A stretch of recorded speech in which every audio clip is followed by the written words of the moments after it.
Hello मेरे प्यारे बच्चों, स्वागत है आप सभी का आपके अपने प्यारे से यूट्यूब चैनल स्पाई स्टडी पर। सो माय डियर स्टूडेंट, कैसे हो आप? जैसे कि आपने थंबनेल में देख लिया है, आज हम फिजिक्स के वो महत्वपूर्ण क्वेश्चन करने वाले हैं जो एग्ज़ाम में बहुत ज़्यादा इम्पोर्टेंट होते हैं। तो पूरी फिजिक्स के हमने महत्वपूर्ण क्वेश्चन लिए हैं इस वीडियो में। तो इस वीडियो को यदि आपको पसंद आती है तो इस वीडियो को लाइक करना ना भूलें। तो चलिए वीडियो की शुरुआत करते हैं, और थंबनेल में जैसा कि आपने देखा है वही हम काम करके दिखाएंगे। तो चलिए क्वेश्चन की शुरुआत करते हैं और पढ़ते हैं। इसमें देखिए, क्लास 12 के लिए है, पूरी फिजिक्स के जो महत्वपूर्ण क्वेश्चन होंगे उसको हम कवर करेंगे। तो इस वीडियो में पहला ही इस सवाल है, विद्युत फ्लक्स की परिभाषा तथा मात्रक बताना है।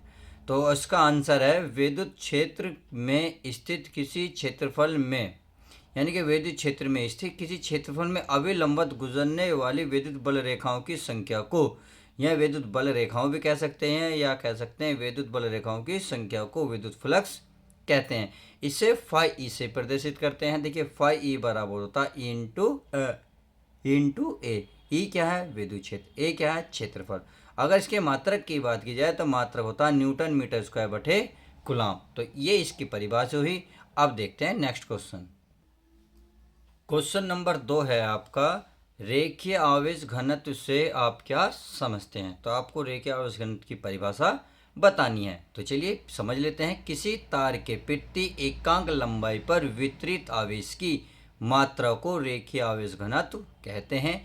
इसे लैम्ब्डा से प्रदर्शित करते हैं। कहने का मतलब है, किसी तार के प्रति जो एकांक लंबाई पर वितरित यानी कि बिखरे हुए आवेश की मात्रा को रेखीय आवेश घनत्व कहते हैं। इसे लैम्ब्डा से प्रदर्शित करते हैं। देखिए, लैम्ब्डा बराबर क्या होता है? इसका फॉर्मूला होता है लैम्ब्डा बराबर क्यू बटे एल। क्या होता है मेरे प्यारे बच्चों? क्यू बटे एल।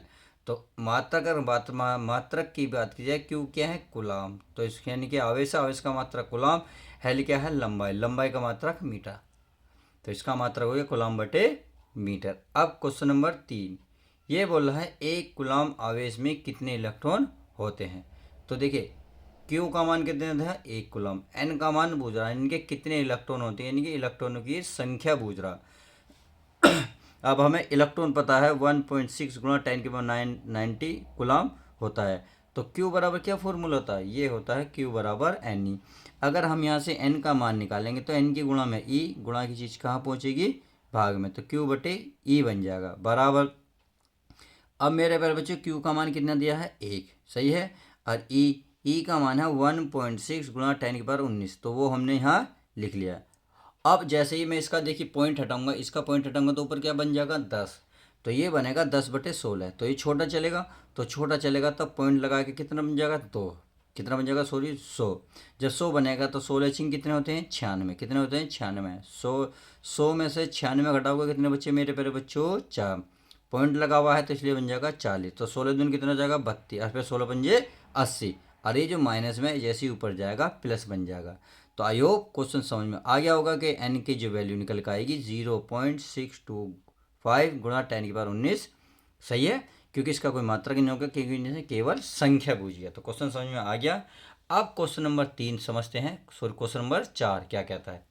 यारा गॉस की प्रमेय को लिखिए। तो गॉस की प्रमेय उत्तर है, गॉस की प्रमेय के अनुसार किसी बंद पृष्ठ से गुजरने वाला कुल विद्युत फ्लक्स उस पृष्ठ पर लगे कुल आवेश का E/E0 गुना होता है। इसे गॉस की प्रमेय को फाई ई से दिखाते हैं। फाई ई बराबर क्यू बटे में क्यू ई। तो कि इसे ऐसे भी लिखते हैं कुल आवेश, यानी कि इसे देखिए फाई ई, इसे आप ऐसे भी लिख सकते हो फाई ई। कुल आवेश होता है क्यू का मतलब होता है गुणा, और E/1/E0। तो आप ऐसे भी इसे लिख सकते हैं। तो सही है, क्वेश्चन बहुत ईजी है। आप चलते हैं नेक्स्ट क्वेश्चन पर। क्वेश्चन नंबर है हमारा 5। ये कह रहा, समांतर प्लेट संधारित्र की धारिता के लिए सूत्र बताइए।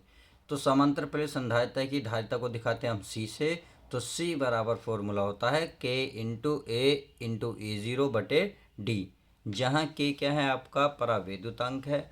परावैद्युतांक अगर K परावैद्युतांक, अगर ए की बात करें तो प्लेटों का क्षेत्रफल हो गया। डी दोनों जो समांतर प्लेट होंगी उनके बीच की दूरी, और E0 जानते हो विद्युतशीलता। I hope clear. क्वेश्चन 5वां। अब क्वेश्चन नंबर देखते हैं 6 हमारा बोल रहा है, ये कह रहा है कि निर्वात की वेदुशीलता यानी कि E0 अभी बताया था वेदुशीलता, तो E0 का मात्रक अभी विमा बताइए। तो इसकी मात्रक और विमा मोस्ट इंपॉर्टेंट है एग्जाम के पॉइंट ऑफ व्यू से। एग्जाम में हर बार देखिए कई 1 से 2 नंबर का क्वेश्चन पूछा जाता है, कभी इसमें मात्रक पूछ लेता है, कभी इसमें विमा पूछ लेता है, कभी कभी ये दोनों चीज़ कवर कर लेता है। इसलिए मैंने इस क्वेश्चन में मेरे प्यारे बच्चों दोनों को लिया है। तो चलिए मात्रक समझ लेते हैं। मात्रक होता है कूलाम का स्क्वायर बटे न्यूटन मीटर स्क्वायर। अगर इसके वीमा की बात करें तो वीमा कितनी थी, इसकी वीमा होती है m की घात -1, l की घात -1, t की घात 4, a की घात 2। तो इसकी वीमा और मात्रक मोस्ट इंपॉर्टेंट है, बिल्कुल रट लीजिएगा। आप समझना चाहो समझ लो, नहीं तो रट लो, क्योंकि एग्ज़ाम ज़्यादा दूर नहीं है। बिल्कुल रटोगे तो पेपर में जस्ट ऐसे ही छाप देना है, बस छापने की तैयारी आपको करनी है। अब क्वेश्चन नंबर देखते हैं सा। ये कह रहा है गतिशीलता किसे कहते हैं, परिभाषा बताइए। तो गतिशीलता किसी चालक के अनुगमन वेग को किससे दिखाते हैं हम, VD से, तथा विद्युत क्षेत्र के अनुपात को गतिशीलता कहते हैं। कहने का मतलब है अनुगमन वेग। अगर आप इसे हिंदी में लिखना चाहें तो हिंदी में भी लिख सकते हैं कि गतिशीलता, क्या लिख सकते हैं, गतिशीलता बराबर होगा अनुगमन वेग। क्या होगा मेरे प्यारे बच्चों,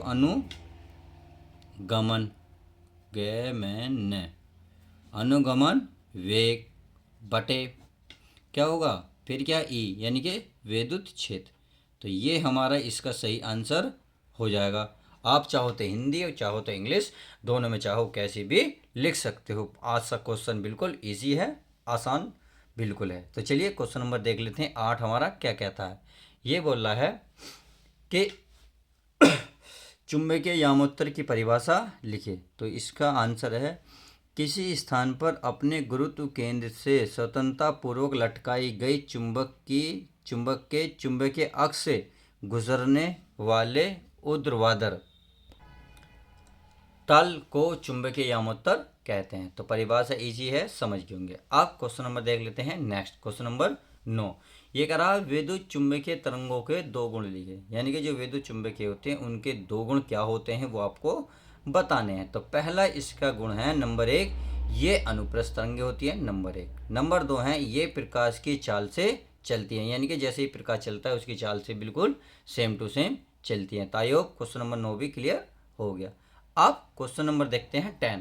इसमें क्या बोला, इसमें बोल रहा है पूर्ण आंतरिक परावर्तन की शर्तें लिखिए, यानी कि जो पूर्ण आंतरिक परावर्तन की क्या शर्तें हैं वो आपको बतानी है। तो पहला है इसमें प्रकाश सघन माध्यम से विरल माध्यम में जा रहा हो, ये पूर्ण आंतरिक परावर्तन की क्या है, पहली कंडीशन है। दूसरी क्या है, दूसरी पढ़ते हैं।